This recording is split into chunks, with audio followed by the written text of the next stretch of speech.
My message to the losers: losers, look in the mirror. No? Before we dive in, let us know where you are watching from, and subscribe us, please, and stay till the end. Also, subscribe this channel and like this video. Let's continue the topic. Maybe you should. Sorry. Well, that's my feeling. I want to talk about Whoopi Goldberg because I got so many texts this week because she attacked me the week before. Sure. So she was, everybody was like, oh, Bill, I get you're enjoying the karma. Stop saying that Whoopi Goldberg getting yanked from The View right after she attacked me on The View is karma. There's no such thing as karma. Sorry. Sorry, but life is random. The only word to describe it when a big... Bill Maher's recent appearance on The View was nothing short of explosive, with him launching a sharp and unapologetic attack on Whoopi Goldberg and her co-hosts. The comedian, known for his bold, no-holds-barred opinions, didn't shy away from calling out The View for its hypocrisy and self-righteousness. His response to the show's frequent attacks on him was both comical and insightful, leaving the hosts visibly uncomfortable. Maher wasted no time in addressing the issue, making it clear that he was not afraid to call out their shortcomings.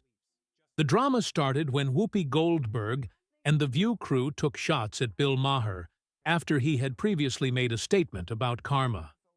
Maher, who is notorious for his provocative opinions, openly mocked the concept of karma, calling life random and unpredictable.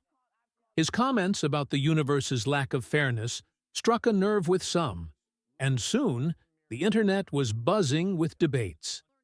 His followers quickly flooded him with texts, encouraging him to keep going. The exchange escalated when Maher highlighted what he saw as a clear instance of karma: Whoopi's own situation on the Well, if he's right, then why didn't people vote for the former prosecutor who actually had policy plans to help the working class? show? One of Maher's key criticisms was centered around the idea of free speech and how The View operated as a platform for only one perspective. He accused the show of stifling differing viewpoints and demanding that only their own narrative be accepted. His sharp criticism of Whoopi was rooted in the notion that a show called The View should, at the very least, offer a diverse range of opinions. Instead, Maher argued it had become a space where dissenting views were silenced. To make his point even more cutting, he called out the show's hypocrisy, specifically when it came to canceling people they disagreed with. In true Bill Maher fashion, he didn't let up. The comedian pointed out that the concept of The View itself was misleading. It wasn't really The View if it only represented a single perspective.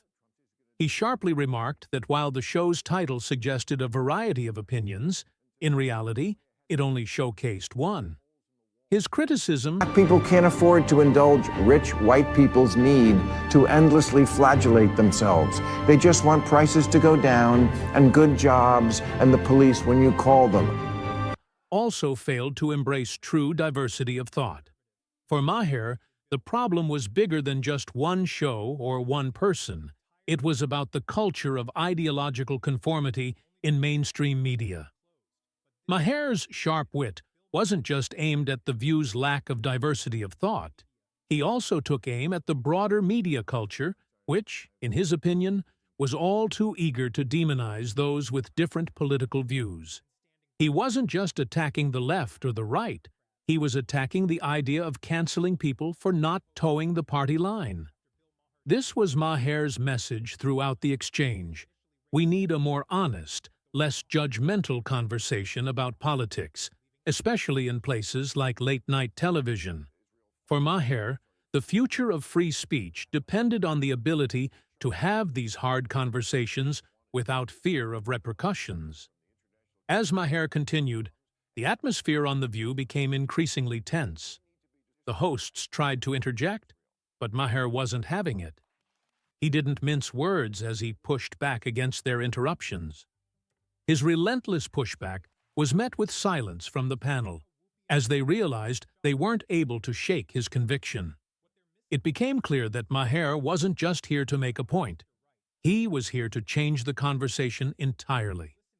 In a bold move, Maher even joked about how the mainstream media and celebrities, including The View co-hosts, had become too wrapped up in their own bubble.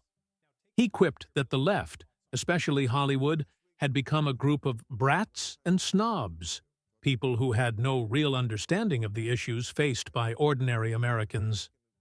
According to Maher, the focus should be on policies that genuinely address economic concerns, not on pandering to a celebrity-driven agenda.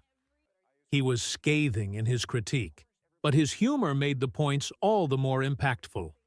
The tension reached a boiling point when Maher turned the tables and questioned the media's coverage of former President Donald Trump.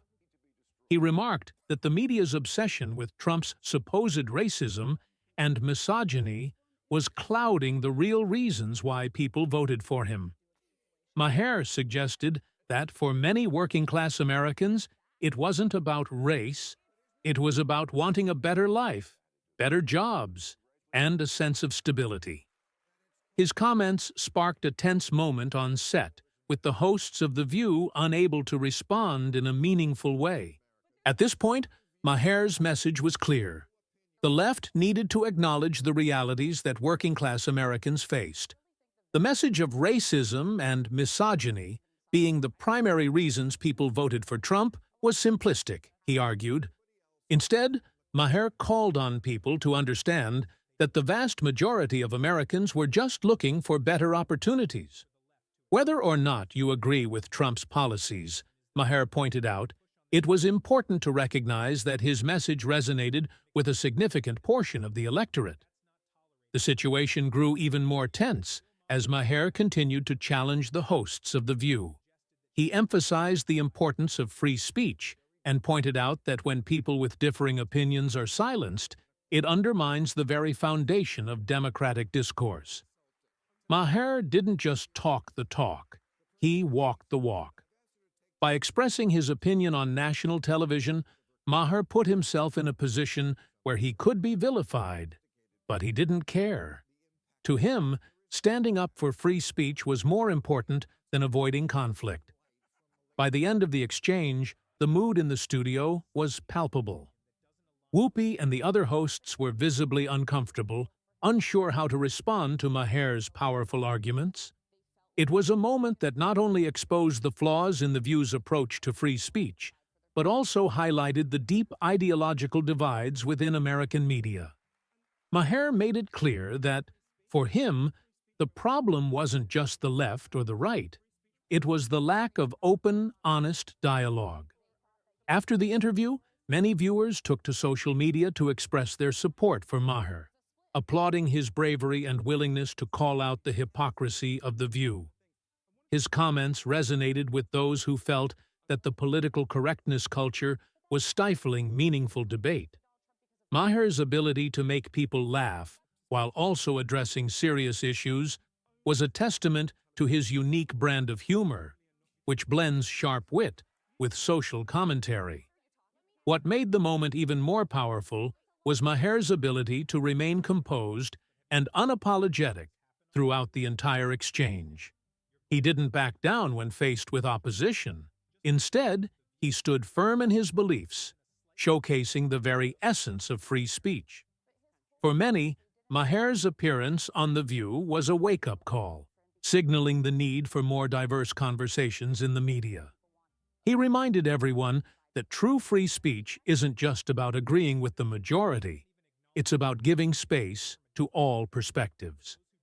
His comments about The View's approach to free speech were particularly poignant.